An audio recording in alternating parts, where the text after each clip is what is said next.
To Pastor Kevin Walker, the president of the New Beginnings organization.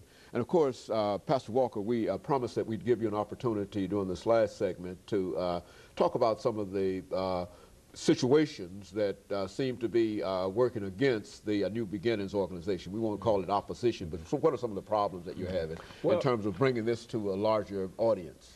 Well, it's not so much of as having anything working in opposition to NBO. It's just not getting the full recognition that I believe that we deserve to have as an organization, a state chartered 501c3 organization. We are that.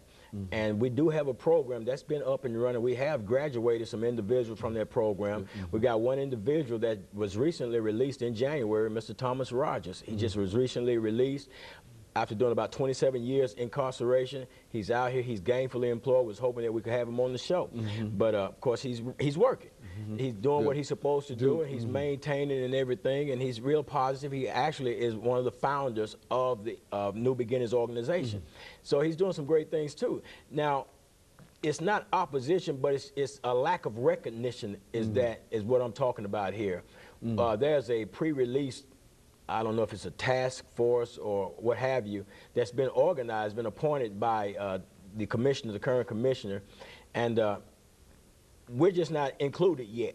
I'll say yet because I believe because of God's favor we will be included, because we need to be recognized as that organization that's in place already to make a difference to meet some of the needs, because there's a needs assessment that went out, some pre-release transition suggestions that had gone out, and some of the things they said, we need programs on the outside to help parolees once the pressure of the outside gets too much to bear. A mentoring system, we have that. We have a mentoring system right there inside the program. Need program dealing with relationships, need all types of different programs that the inmates, this is the thing that the inmates says that that they need more programs on building self-esteem, more preparation course on how to maintain self-esteem. We've got that type of program with our introduction to resolving errors in thinking. Now, this is copywritten material that we're, like I said, in the process of enhancing. So we're doing those things. So it's not so much opposition as it is a lack of recognition that we're looking at here. Very good. You know, I think that you've also mentioned the fact of some of the successes that you've had dealing with the New Beginnings organization.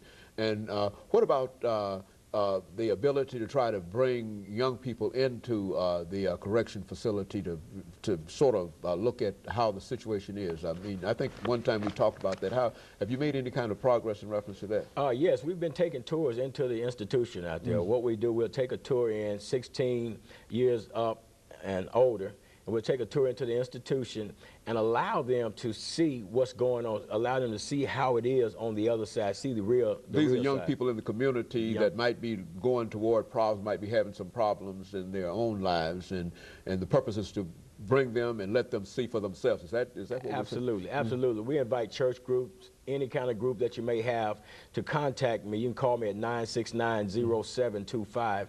Again, that's 969-0725. And we can set up a tour for your group, to bring your group in there and show them. And then we'll sit down with like a 2-hour session where you will talk with the men of the New Beginnings organization on different subject matter. And you're finding that this has some impact on the young people that you bring into that facility? It has a great deal of impact on them because a lot of them don't know. It's so amazing that we think our youth know so much because we said, well, children are growing up so fast, but they're growing up without knowledge. So they're growing up fast, but they're growing up without knowledge. So when we get in there and we start talking to them, and these guys start sharing their stories, and see what happens is, Dr. Haney, is that when these guys share their stories, a lot of them start to relate to what these guys are saying, because they be like, man, I'm doing that now. And if I'm doing that now, and this is what they were doing that led them here, then chances are I need to stop my way of thinking. So we're just trying to correct these errors in thinking that people are having. Just get them out the way and try to show people how to think right so that you can live right. Because you can't live right until you start thinking right. If you don't think right, you'll never live right. And go on. And I was just saying that's what we're trying to do. That's the message we're trying to get over. And that's what our whole program is all about. When the younger guys come into the institution, or even some of the older guys that are still acting out in the institution, we bring them into our weekly meetings, and we try to teach them on these different things and let them look at yourself.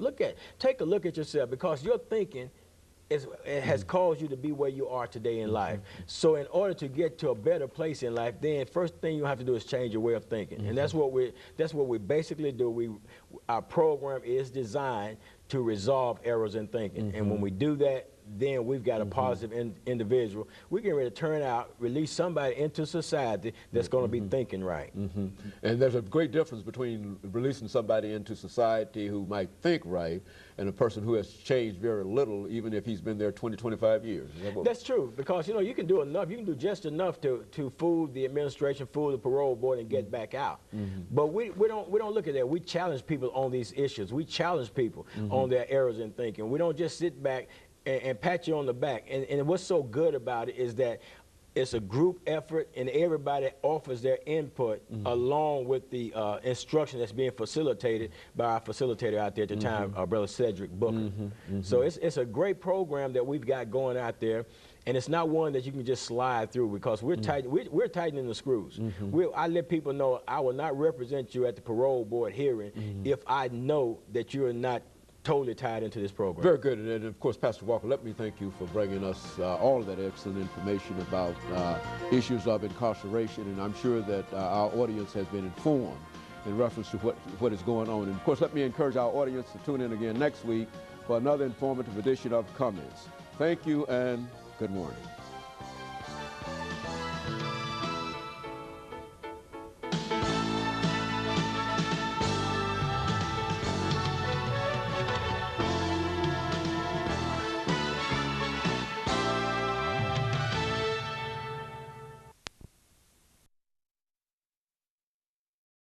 Hokies uni for Kevin Jones.